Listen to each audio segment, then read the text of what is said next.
تو اللہ تبارک و تعالیٰ نے وہ شان، وہ مقام اور وہ مرتبہ عطا کیا کہ لوگ جو ہے وہ کچھ بد نصیب ہیں ایسے جو نہیں اس چیز کو سمجھ پاتے ہیں، ورنہ تو مسند امام احمد بن حنبل کی حدیث ہے کہ حضور علیہ الصلوۃ والسلام کا جو مقام اور جو مرتبہ ہے، اور اللہ کے آخری پیغمبر ہیں جو ان کو اللہ تبارک و تعالیٰ کی طرف سے مقام ملا ہے، حضور کے دور کے بھیڑیوں کو بھی اس بارے میں پتا ہے۔ حضرت ابو سعید خدری رضی اللہ تعالیٰ عنہ سے روایت ہے کہ ایک چرواہا تھا، بھیڑے چرا رہا تھا، بکریاں چرا رہا تھا، ایک بھیڑیا آیا اور اس نے اس کے ایک جانور کو پکڑ کے دبا لیا، اور دبا لیا تو پھر اس کے بعد جو ہے وہ جیسے ہی دبایا تو اس نے جو ہے وہ چروائے نے اس کو چھڑوا لیا۔ اب جب چھڑوایا تو بھیڑیا کلام کرنے لگ گیا، وہیں پہ بیٹھا ہوا ہے کلام کرنے لگ گیا کہ تمہیں جو ہے وہ حیا نہیں آتی، تم اللہ سے نہیں ڈرتے کہ جو اللہ نے میرے لیے رزق لکھا ہے تم میرے ہاتھوں سے چھین رہے ہو؟ تو بندہ بڑے تعجب میں ہوا، کہا تو بھیڑیا ہو کہ تو کلام کر رہا ہے؟ بڑے تعجب کی بات ہے۔ تو اس بھیڑیے نے اس چرواہے سے کہا کہ اس میں کون سی تعجب والی بات ہے، اس سے بھی بڑی تعجب والی بات میں تجھے بتاتا ہوں۔ بولا کیا؟ کہا یثرب کے اندر، جسے مدینہ الرسول کہتے ہیں، امام الانبیاء آخری پیغمبر تشریف فرمائے جو پہلے کی امتیں گزری ہیں ان کے بارے میں خبریں دیتے ہیں،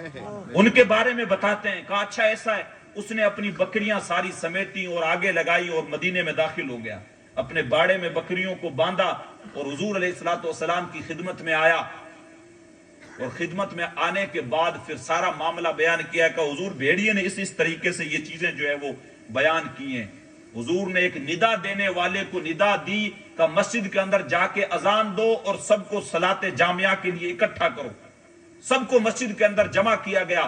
جب مسجد کے اندر سارے لوگ جمع ہو گئے تو حضور نے اس چرواہے کو کہا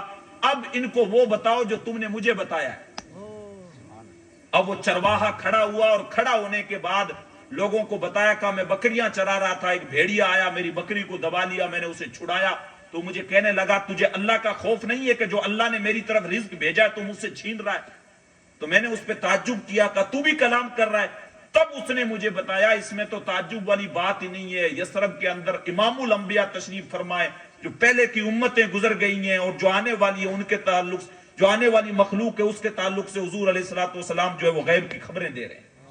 کہ تب میں نے جو ہے وہ بکریاں اکٹھی کی اور میں اپنے باڑے میں باندھ کے ان کو اب یہاں پہ آیا ہوں۔ جب اس کی بات اس نے سب کے سامنے رکھی تو حضور نے کہا اس نے سچ کہا ہے۔ حضور علیہ الصلوۃ والسلام نے کہا سچ کہا، اور پھر حضور نے ارشاد فرمایا حتی لا تقوم الساعہ،